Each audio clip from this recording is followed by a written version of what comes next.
The moment Pam Bondi stepped into that hearing, nobody expected what was about to happen. A Democrat senator, confident and ready for a public spectacle, thought they had the perfect opportunity to embarrass her on live TV. A harsh insult, a condescending remark, and the senator leaned back, waiting for Bondi to fumble under pressure. But what happened next? Nobody saw coming. Because in just a matter of seconds, Pam Bondi flipped the entire exchange on its head, delivering a response so devastating, so undeniable that the room itself shifted. The cameras were rolling. The audience sat frozen. And as the senator struggled to recover, Pam Bondi did what she does best. She exposed the truth. And once the clip hit the internet, everything changed. The hearing had been tense from the start, but what happened next would turn it into one of the most unforgettable moments in political history. Pam Bondi sat calm and composed, listening as the Democrat senator took the floor, their tone dripping with condescension. "Let's be honest, Ms. Bondi," the senator said, leaning forward, their words carefully calculated. "You've built a career defending the indefensible. So why should we take anything you say about ethics seriously?" A murmur rippled through the room. It wasn't a question, it was an attack. The senator smirked, clearly believing they had just scored points, expecting Bondi to flinch, stutter, or backpedal. But she did none of those things.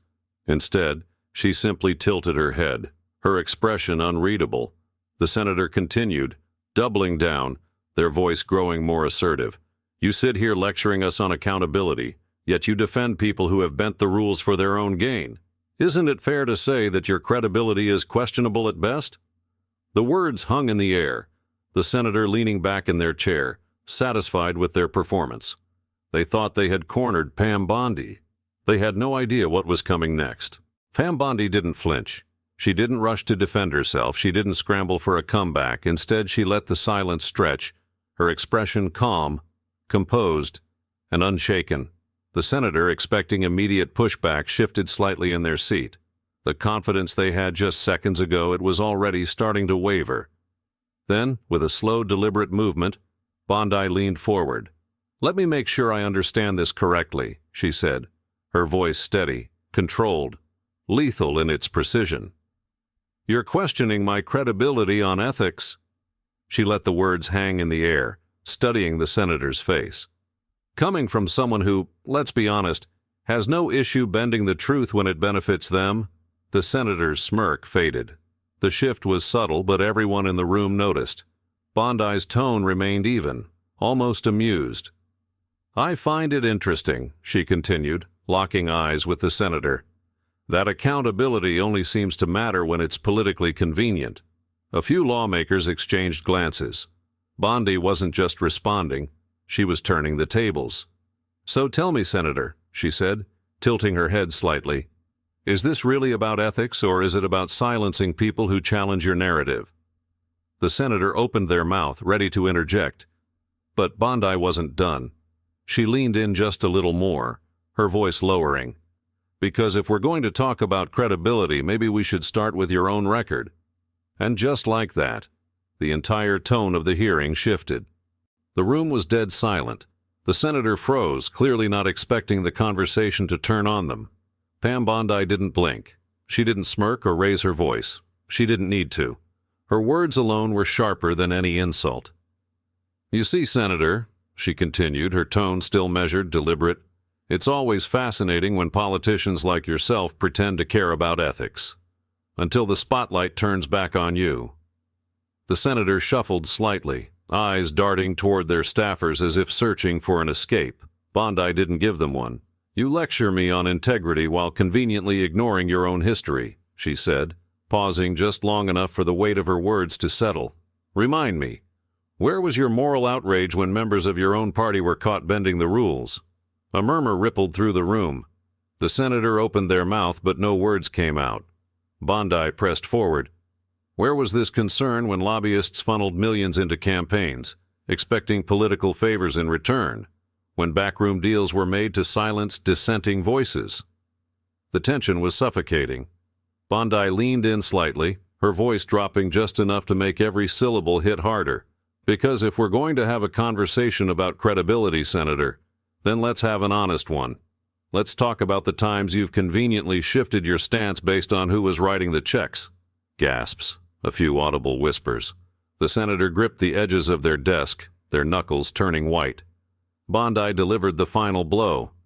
So tell me, are we here to talk about integrity? Or are we here to attack people who won't fall in line with your version of the truth? The senator swallowed hard, shifting uncomfortably. They had walked into this hearing expecting to take Bondi down. Instead, they had just been publicly dismantled in real time. For a split second, the room was frozen in absolute silence. The senator sat motionless, their earlier confidence completely erased. Their jaw tensed, their fingers tightened around their pen, but they didn't dare look up. The cameras zoomed in, capturing every flicker of discomfort on their face. The forced half-smile, the nervous twitch in their eyes, the subtle shifting in their chair. Then, it started. A faint chuckle from the back of the room. Someone, somewhere, couldn't hold it in. And then, a ripple effect. A few lawmakers exchanged glances, trying to suppress smirks. Some reporters quickly looked down at their notes, pretending to be busy. Others stole glances at the senator, as if silently acknowledging what had just happened. Because they all knew the truth. Pam Bondi hadn't just answered a question. She had flipped the entire conversation, exposing not just political hypocrisy, but the very double standards Washington had operated on for years. The senator cleared their throat, shifting uncomfortably. They opened their mouth to speak, then closed it again. They had nothing left. For the first time, they weren't in control of the narrative. Pam Bondi let the silence hang for a beat longer, letting the weight of the moment sink in. Then, with a slight nod, she adjusted the microphone and spoke, her tone still calm, unshaken, and undeniably confident. If there are no further questions, then we can move on. Boom, that was it. No gloating, no smirk, no dramatic reaction. Because Pam Bondi didn't need to celebrate. The room had already done it for her. Reporters frantically began typing, realizing that this wasn't just another heated exchange. This was a moment that would explode across the internet. And the senator? They weren't just another politician anymore. They were the face of their own humiliation. The hearing had barely ended when the internet erupted. Pam Bondi's flawless takedown had already started spreading like wildfire, and within minutes the clip was everywhere. Social media exploded as political commentators, news outlets, and everyday Americans replayed the moment again and again. The clip of the senator's stunned silence, mouth slightly open, eyes darting around, desperately searching for an escape, became an instant meme. It wasn't just a heated exchange. It was a political spectacle that left everyone talking. Trending hashtags dominated Twitter, TikTok, and Facebook. Hashtag Pam Bondi destroys. Hashtag Senator owned. Hashtag Live TV meltdown. Hashtag political checkmate. Hashtag truth hurts. Millions of views poured in within hours, with users from both sides of the political spectrum reacting in real time. The comments were absolutely brutal. This wasn't a debate. It was a political execution. Pam Bondi just ended that senator's career in under a minute. Schiff thought he had her cornered. Now he's rethinking his life choices. This is why you don't pick a fight when you don't have the facts on your side. Within hours, conservative media ran with it. Fox News immediately ran the headline, "Pam Bondi destroys Democrat senator on live TV. The internet goes wild." The Daily Wire posted, "Watch. Senator humiliated after trying to attack Pam Bondi." Newsmax aired a panel discussion breaking down the moment, calling it one of the most satisfying congressional takedowns of the year. Even Elon Musk jumped in, retweeting the clip with one word, "savage." Donald Trump Jr. responded with, "This is how you handle the media and their political puppets. Pam Bondi is a legend." But it wasn't just conservative voices amplifying the moment. Mainstream networks were forced to react. Liberal outlets scrambled for damage control. CNN downplayed it, calling it a contentious exchange. MSNBC tried to spin it, claiming the senator was simply taking the high road by not engaging further. The Washington Post ran a lengthy op-ed, arguing that Bondi's response was overly aggressive and disrespectful to the democratic process. But it didn't matter, because the raw footage didn't lie, and no amount of media spin could change what had just happened. The clip had already taken on a life of its own. Then the meme pages took over. Within hours, the senator's stunned face was photoshopped into every imaginable situation. When you realize your entire argument just collapsed. When the teacher asked you to show your work and you were guessing the whole time. That moment when Pam Bondi receipts checks your entire career. Me trying to explain why I deserve a refund without a receipt. Even sports pages got in on the trend, comparing the takedown to a knockout punch from a heavyweight fight. By midday, the clip had 5 million views. By evening, it had crossed 20 million. By the end of the week, it was officially one of the most watched congressional moments in recent history. It wasn't just political news anymore. It was pop culture. The clip was played on late-night talk shows, discussed on podcasts, and even referenced in comedy sketches. Pam Bondi had turned a routine hearing into an unforgettable political moment. And then, she made her final move. She didn't need to gloat. She didn't need to explain anything. She simply retweeted the viral clip with a single caption. Next question? That was it. And just like that, the clip exploded even further. Millions more flocked to watch, intrigued by the simple, effortless confidence of her response. Journalists tried to push back, but it was no use. Pam Bondi hadn't just won the exchange. She had set the internet on fire.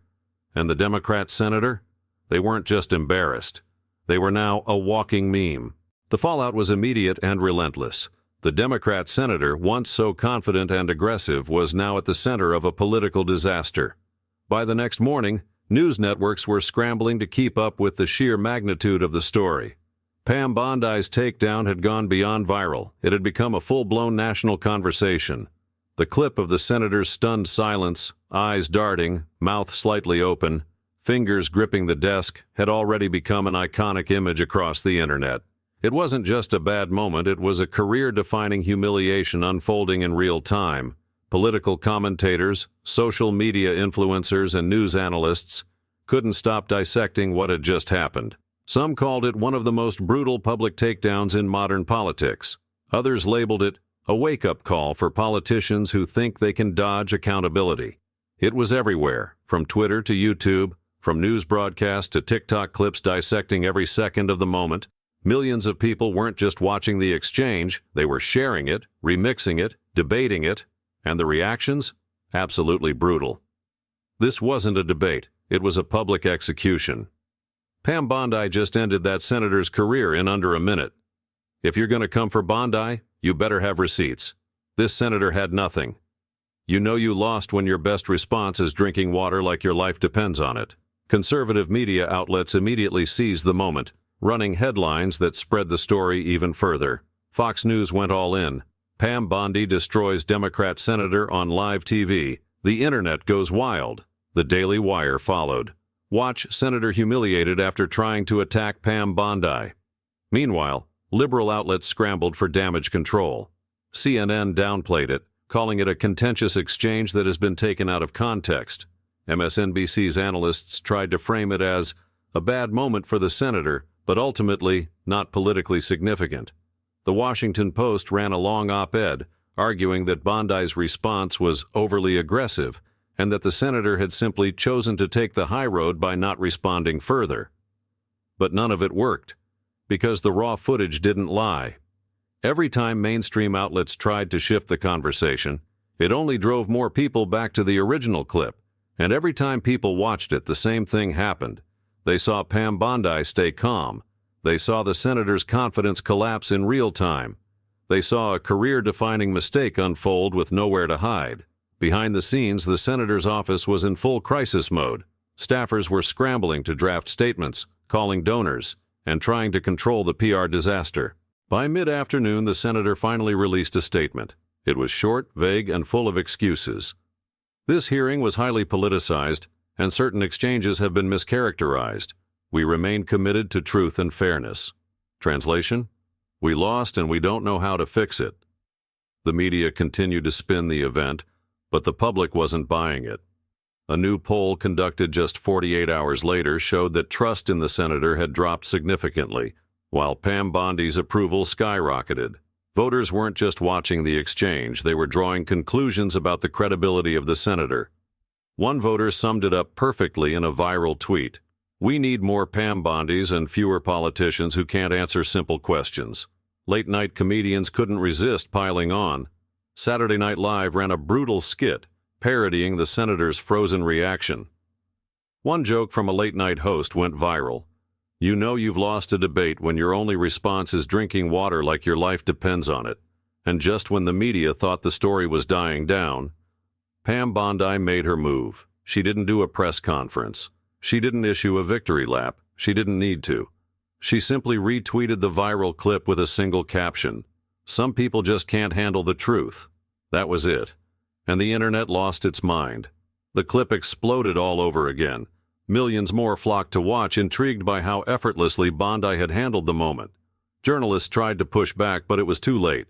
Pam Bondi hadn't just won the exchange, she had shifted the conversation. Meanwhile, behind closed doors, panic had set in. Donors began distancing themselves from the senator.